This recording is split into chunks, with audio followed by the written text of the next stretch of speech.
¿Qué tal, queridos hermanos y amigos? Un gusto saludarles. Estamos aquí de vuelta para repasar la escuela sabática, una linda lección que tenemos en esta semana también. Como ven, estamos aquí con otros tres pastores que queremos compartir y dialogar juntos acerca de la escuela sabática. Presento primero al pastor Roberto Aranda, del distrito de Santa Fe Norte, que él va a presentar al resto de los compañeros. ¿Cómo les va, hermanos? Que Dios les bendiga a cada uno. Es un agrado volver a compartir el repaso de la lección de escuela sabática con ustedes y en esta oportunidad con este selecto grupo de pastores, que además de pastores somos amigos y es una alegría poder también compartir con ustedes el repaso de una lección tan interesante. Quien presentaba recién es el pastor Edgardo Yurno, que hoy ha hecho la presentación, y también está con nosotros el pastor Iván Guardia, del distrito de San Justo, provincia de Santa Fe, y el pastor Antonio Valenzuela, del distrito de Santo Tomé. Así que entre los cuatro vamos a tener el repaso de la lección. Y vamos a comenzar orando a nuestro Señor, orando también por los nombres que tenemos en las tarjetas, esos nombres de personas a las cuales queremos y esperamos que de alguna manera, con el uso de nuestros talentos y demás, el Señor pueda llegar también hasta sus corazones. Vamos a comenzar entonces con una oración que va a tener a bien llevarnos hasta el trono del Señor, el pastor Iván Guardia. Oremos. Gracias, querido Padre, por esta oportunidad que tú nos das a través de esta tecnología, de poder llegar a muchos corazones, a muchas familias, y al abrir tu palabra y al comentar las lecciones que estamos aprendiendo, queremos pedirte que tú nos guíes, que tú nos enseñes y que sea de crecimiento para cada uno de los oyentes. En el nombre de Cristo Jesús oramos. Amén. Amén.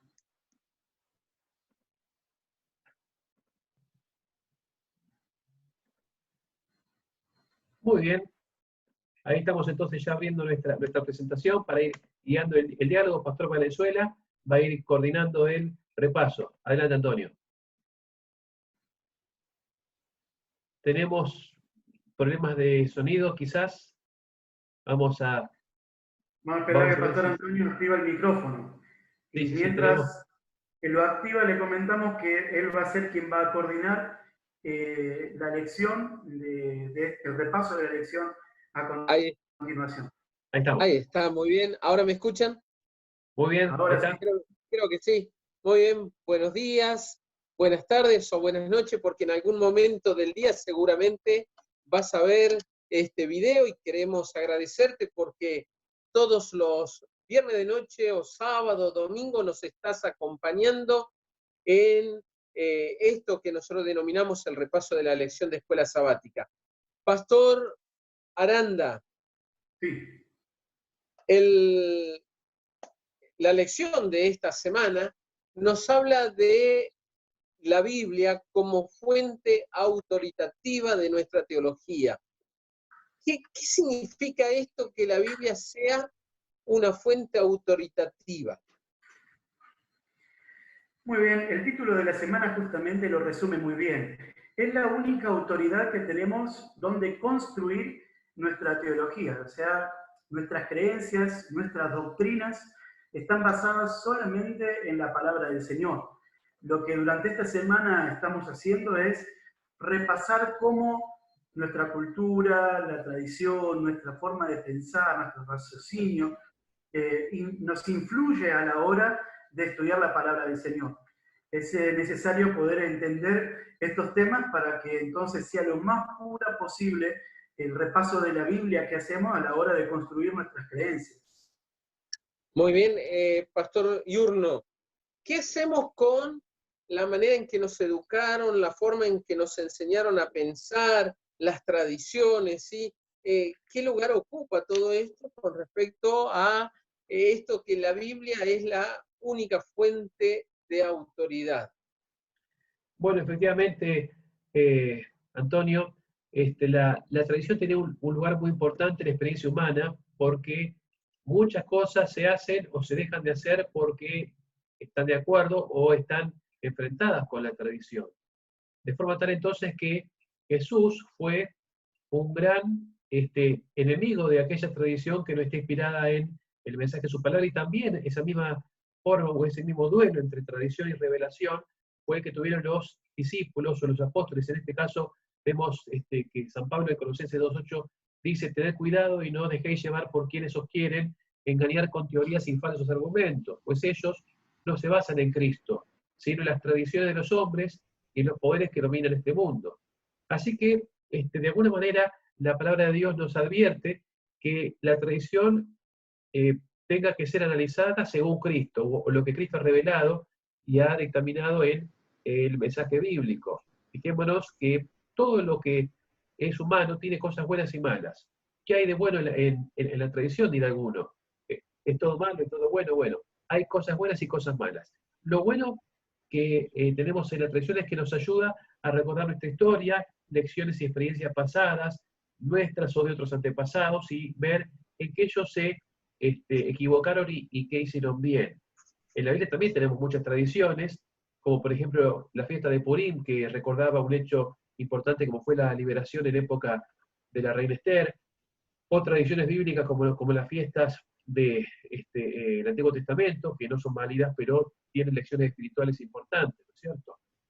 Por ejemplo, en Estados Unidos tenemos el Día de Acción de Gracias, cuando se embarcaron los peregrinos y fundaron la nación americana.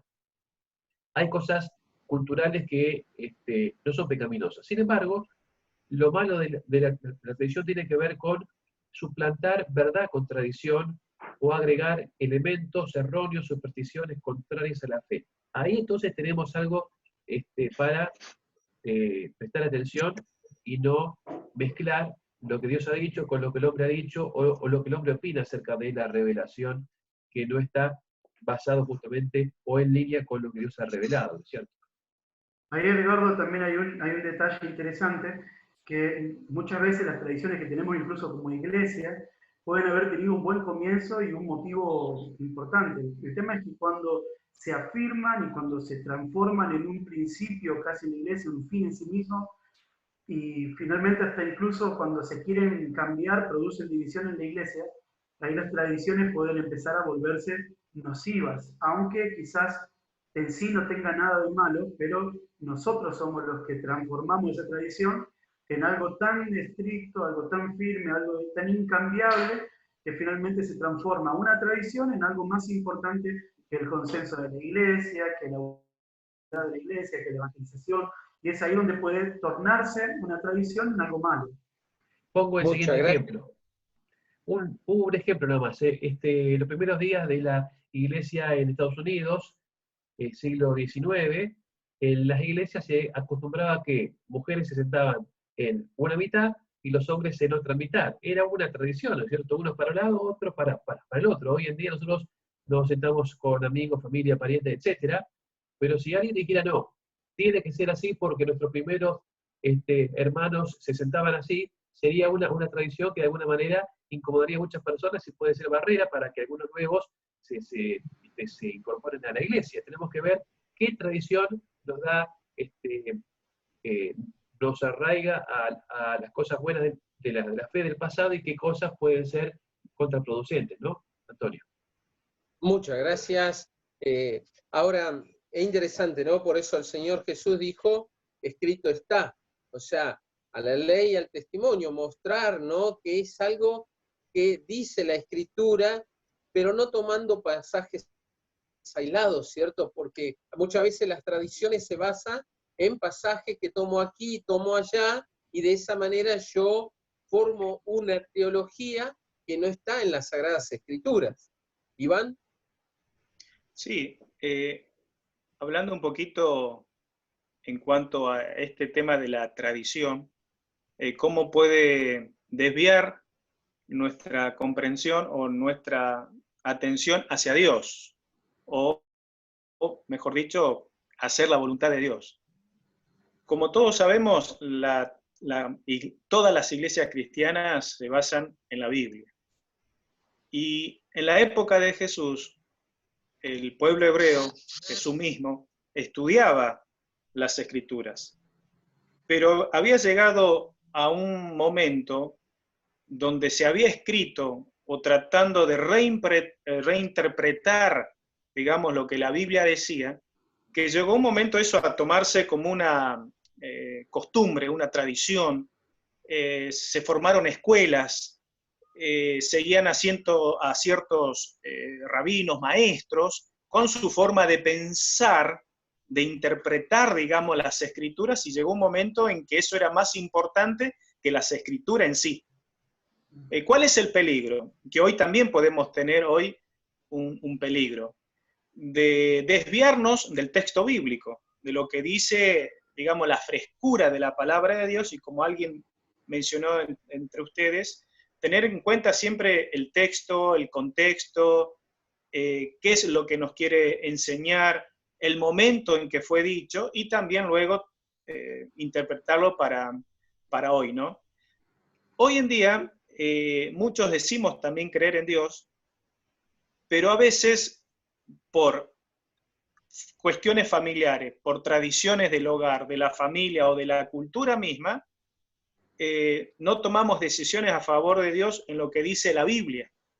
¿Por qué? Porque tiene un sesgo de tradición, de costumbres, donde uno vive digamos, se ha criado, ¿no?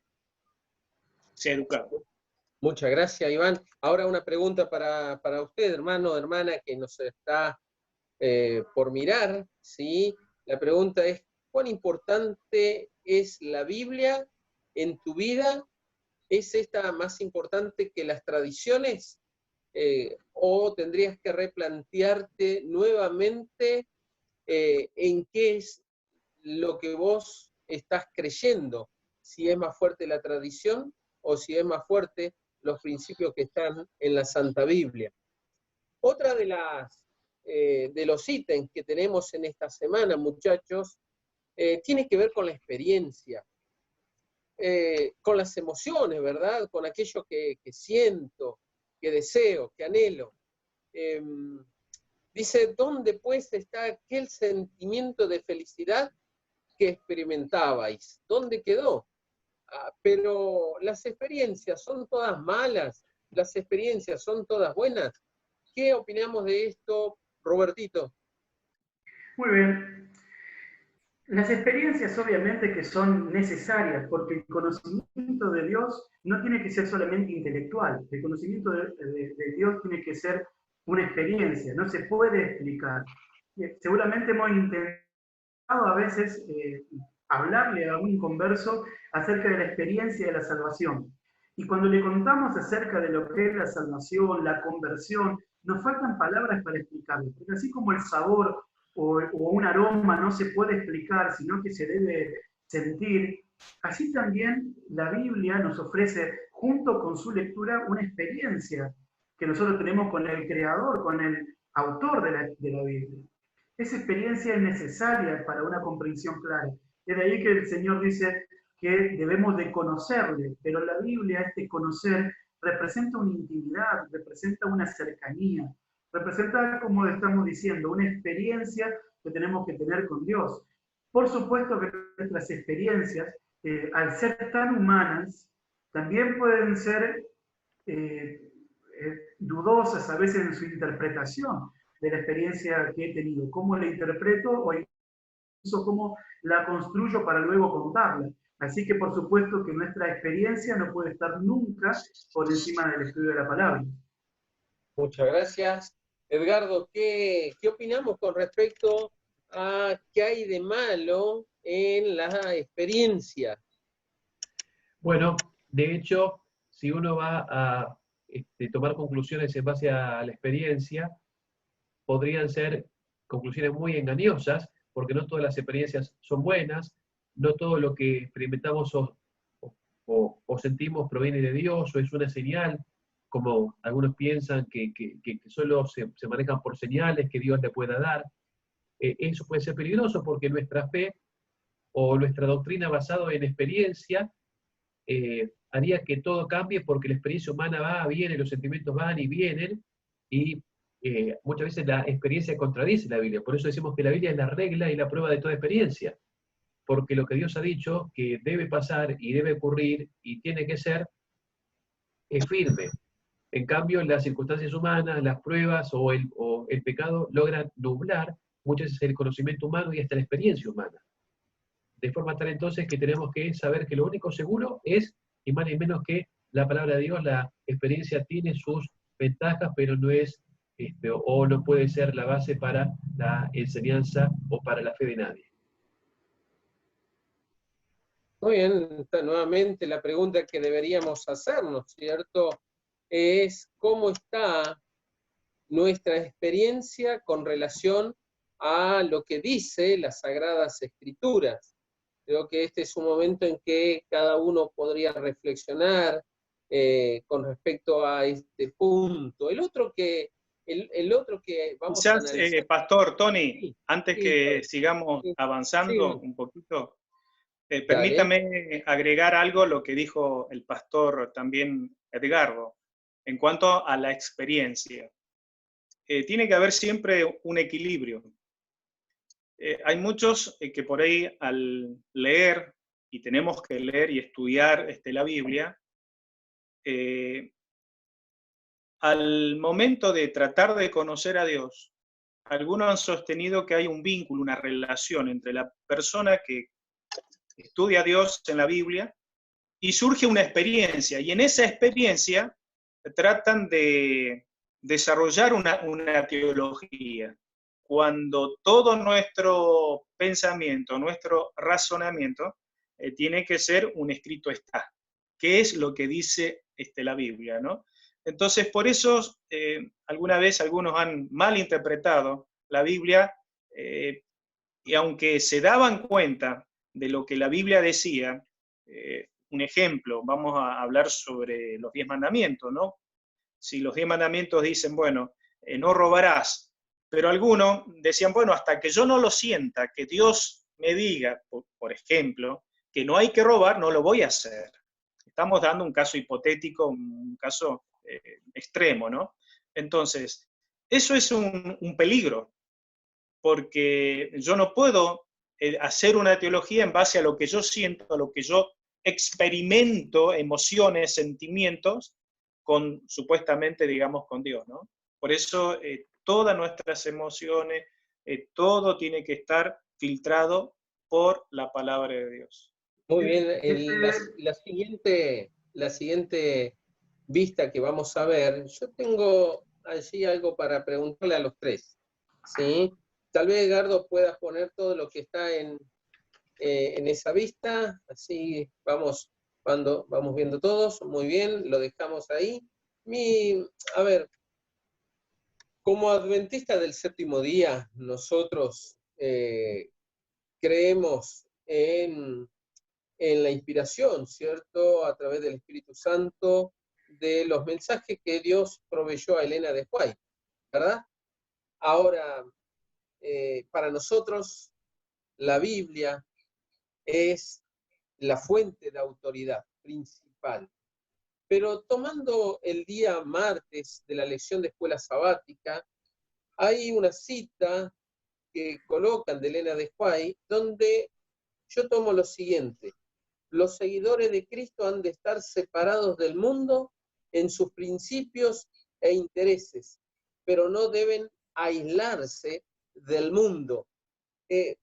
¿Cómo puedo yo, un cristiano, ¿sí?, un hijo de Dios, alguien que asiste a la iglesia, cómo puedo yo separarme del mundo en mis principios?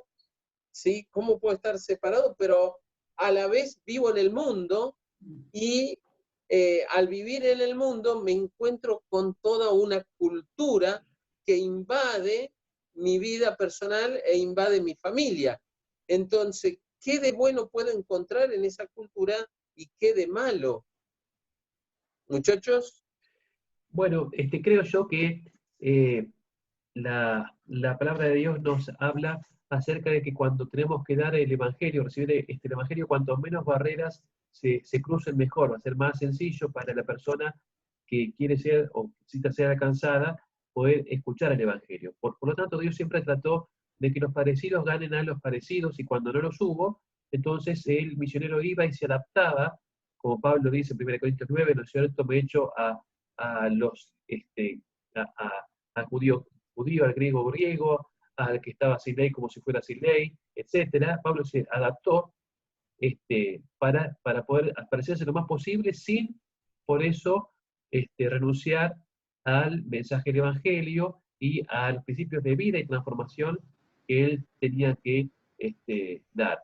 Por lo tanto, también tenemos que saber que el cristiano está puesto para quebrar también barreras y moldes del mundo, quebrar paradigmas y no dejarse amoldar por lo que el mundo nos propone. El culto racional que Romanos 12:1 presenta es un culto que de alguna manera nos invita a no amoldarnos a este siglo. Tenemos que estar con las ropas de este siglo, con la forma de hablar de este siglo, con el abordaje de este siglo, pero bien plantados en los principios de la palabra de Dios, y de ahí la sabiduría que todo misionero necesita tener para saber hasta dónde acercarse y qué es lo que no se puede negociar o en qué no se puede claudicar. Bien, Roberto. Quiero comentar que también la cultura es algo imposible de sacarla de nuestra vida, ¿no? Cuando nacemos en blanco, pero somos colocados en medio de una sociedad. De ahí aprendemos el lenguaje, las costumbres. Es imposible erradicar la cultura de nosotros porque dejaríamos de ser quienes somos.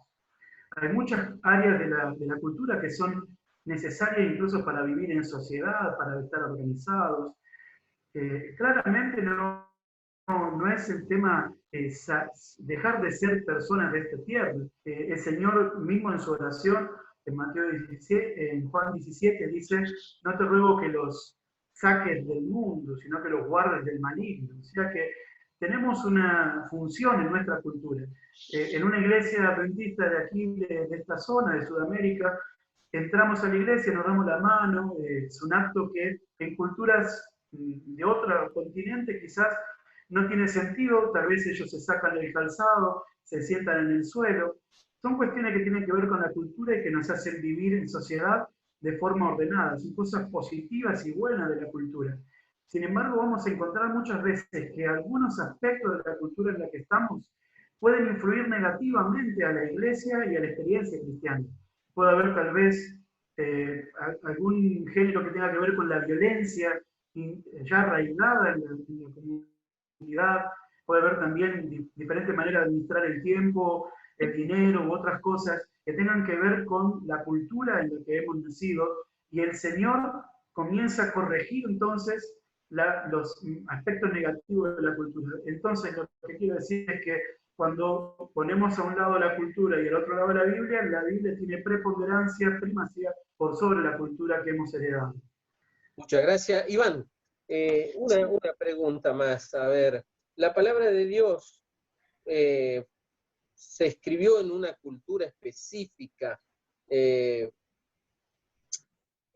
¿Cómo puede ser que aquello que se escribió para esa cultura, ¿sí?, también impacte en mi cultura? Estamos hablando de personas de una cultura de Oriente y yo soy de una cultura occidental, griega. ¿Cómo puede esto, ¿sí?, impactar en mi vida personal? Tenemos que entender de que en los años en que se escribió la Biblia, y sobre todo en el Antiguo Testamento, es donde más nosotros podemos tomar algunos rasgos y tomar algunas elecciones para nosotros en cuanto a la forma de vivir. Recordemos que en la Biblia hubo un pueblo en el Antiguo Testamento elegido por Dios, pero anteriormente también estuvieron los patriarcas, luego del pueblo de Israel, los discípulos y sus seguidores. Pero la Biblia fue escrita en diferentes contextos. Los profetas, los discípulos, que tenían sus culturas, su forma de vivir, de expresarse también. Uno tiene que aprender. Hay cosas que en la Biblia están escritas y que sabemos que culturalmente quizás son diferentes hoy a nosotros. El tema es que muchos nos se han equivocado a veces al tratar de vivir hoy tal cual fue escrita la Biblia en diferentes periodos. Entonces ahí vamos a chocar, ahí vamos a ver que es totalmente diferente, como bien ustedes lo aclararon ahí, de que vivimos en contextos distintos, diferentes formas de pensar y de actuar también, pero siempre y cuando esa forma del cristiano, de vivir, de actuar, de relacionarse, no interfiera con los principios de la Biblia. Es decir, que no sea una oposición, porque nosotros vamos a encontrar en la Biblia, los principios no se cambian, trascienden todas las culturas. Y algunos hasta han tratado a veces de acomodar ciertas cosas a su forma de vivir, y no es así. Entonces, es lindo saber el contexto en que fue escrita la Biblia para enriquecernos más, crecer más espiritualmente, y ver qué cosas también aquellos hombres que eran falibles, porque recordemos que en la Biblia hay relatos de hombres que se equivocaron. Un ejemplo, si nosotros vamos a la época de Abraham, allí hubo una situación cultural que Abraham, digamos, cuando se le prometió que iba a ser padre de muchas naciones, etcétera, etcétera, y el hijo de la promesa no llegaba y su esposa era estéril, él tomó una cuestión de la cultura de su momento, pero estaba mal. Tomar por esposa, digamos, a Agar, digamos, y hacer que la promesa de Dios viniese, digamos, a la fuerza. Pero esa situación de Abraham, digamos, culturalmente, en su época, mejor que podía haber si alguien no tenía una descendencia, ¿verdad? Pero estaba mal, ¿sí? Entonces, por eso es que tenemos que saber leer correctamente la Biblia, para que no caigamos en los errores que algunos personajes, digamos, cayeron, ¿no? Muy bien, a ver, una pregunta más, muchacho, dos más en realidad, pero una tiene que ver con, bueno, los cristianos son personas que les gusta leer la Biblia, se dejan llevar por la parte de la emoción, lo espiritual, ¿sí? Pero no razonan mucho. ¿Qué opinan ustedes con respecto a la razón y las Sagradas Escrituras? Quizás yo puedo introducir aquí que se ha visto en algunos momentos como la Biblia solamente sin ninguna razón, y en el tiempo actual la razón por sobre la Biblia. Sin embargo, la palabra de Dios es la que tiene que saturar nuestra razón para poder pensar como Cristo pensó. Hay cosas buenas y malas en la razón, como la tradición, la experiencia y la cultura, ya lo hemos visto, pero la capacidad de razonar viene de Dios, pero la capacidad o la facultad de dudar, que Dios nos ha quitado, es alentada por Satanás. Así que Dios quiere personas que razonen y que encuentren razones, evidencias para su fe, porque nuestro culto tiene que ser racional, porque la razón nos hace sabios para la salvación, pero sin pensar que la razón es todo, y si hay cosas que no puedo entender, entonces eso quiere decir que la Biblia se equivocó, o que no tengo por qué aceptar lo que no conozco, lo que no alcanzo a razonar. Y de paso, les quiero avisar que nos quedan 7 minutos, así que tenemos que irle dando ya un redondeo luego de este tópico a la lección. Robertito. Diría también que el sacar la razón a un lado para estudiar la Biblia nos volvería lo que estaría pasando, lo que muchas veces vemos incluso, que abunda lamentablemente en ciertos grupos, que es el pensamiento místico. Comenzar a creer que todo de alguna manera es místico, todo es espiritual, y el mundo, incluso hasta el mundo físico, hasta tiene que ser discernido por ciertos requerimientos, pensamientos espirituales. O sea, tiene que haber un equilibrio, tanto entre la razón y el estudio de la palabra del Señor. Pero entre la razón y el estudio de la palabra del Señor tiene que preponderar justamente la Biblia. O sea, que la razón estaría al servicio del estudio de la palabra del Señor. Iba a empezar con vos, Roberto, pero voy a cambiar con Iván. Luego a Edgardo y por último tú. ¿Te parece? ¿Cómo no? tiene que ver con la última vista, pero la pregunta es simple para todos, ¿sí? Porque también el que va a escuchar esto se la va a hacer a sí mismo. La Biblia, ¿qué es para vos, Iván? ¿Qué representa la Biblia en tu vida y en la de tu familia? Es,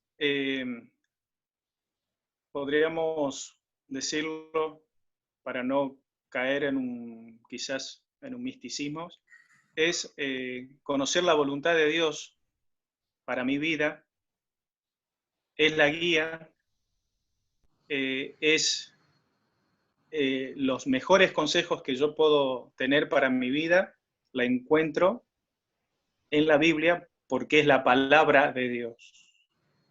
Y la Biblia para mí es todo.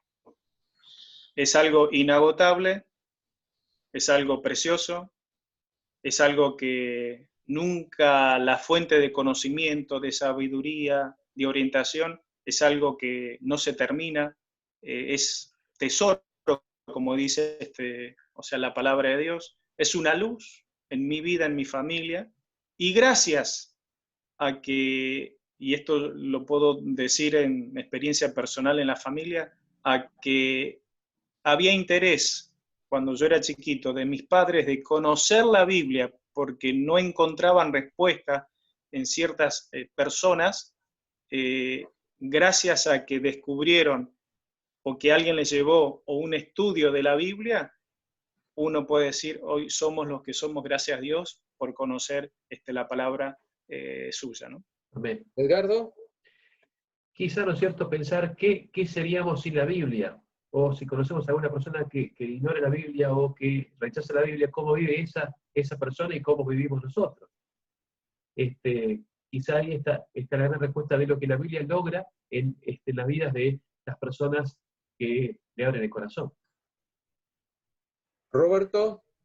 Yo sumo a lo que dicen mis compañeros, que estoy seguro, estoy también, que es el lugar donde encontramos el propósito de nuestra vida. Cuando Jesús quiso explicarle a sus contemporáneos para qué estaba en la tierra y quién era Él, no hizo milagro, no empezó a explicar con sus palabras, sino que les refirió a la Biblia. Busquen la palabra, busquen los escritos de Moisés, o sea, desde las primeras líneas de la Biblia, ahí van a encontrar para qué estoy en la tierra, dijo el Señor. Creo que nosotros podemos tomar ese ejemplo también, encontrar un propósito para nuestra vida, darle sentido a nuestra existencia, llenar el vacío del interior que tenemos cada uno, llenarlo con lo que la palabra del Señor nos enseña para bendición de nuestras vidas. La palabra de Dios entonces no solamente nos enseña, sino que también nos transforma, nos llena, nos cambia, nos ordena. Es maravillosa, por supuesto. Tranquilamente podemos decir entonces que la tradición, la experiencia, la cultura, la razón, tienen un espacio en la vida de todo ser humano, también en la vida de los hijos de Dios, de aquellos que estudian la Biblia. Pero sobre todas las cosas tenemos que entender que la Biblia y solamente ella tiene la respuesta que nosotros necesitamos día a día para acercarnos más a Cristo Jesús, más a Dios. En síntesis, la Biblia es la palabra de Dios. Es lo que yo necesito y lo que tú necesitas. Por eso qué interesante cuando Pablo dice, es la palabra inspirada de Dios, es útil para nuestra enseñanza. Vamos a leer la última vista. Vamos a compartir rápidamente la última vista, que la teníamos aquí, y después cerramos con la última oración. No debiéramos permitir que ningún argumento humano nos desvíe de una investigación cabal de la verdad bíblica. Las opiniones y costumbres de los hombres no han de ser recibidas como si tuviesen autoridad divina. Dios ha revelado su palabra en qué consiste todo el deber del hombre, y nosotros no hemos de dejarnos apartar de la gran norma de justicia. Él envió a su Hijo unigénito para que fuese nuestro ejemplo y nos invita a oírle y seguirle. Qué grande mi Dios, qué grande nuestro Dios, muchachos. Que el Señor te bendiga y te guarde, y que a pesar de la cuarentena podamos disfrutar de la compañía de todos los santos del Señor. Vamos a orar. Querido Dios, te damos gracias, Señor, por el estudio maravilloso de tu palabra. Que ella, Señor, siempre sea nuestra guía, que ella sea nuestra autoridad, y sobre todas las cosas, que en ella podamos encontrar a Cristo Jesús. En Él oramos y agradecemos. Amén. Amén. Amén. Bien, gracias amigos, se nos terminó el tiempo. Que tengamos un lindo sábado y este repaso sea muy valioso y provechoso para todos nosotros. Feliz sábado para todos y gracias muchachos, gracias pastores, saludos a los hermanos de cada distrito.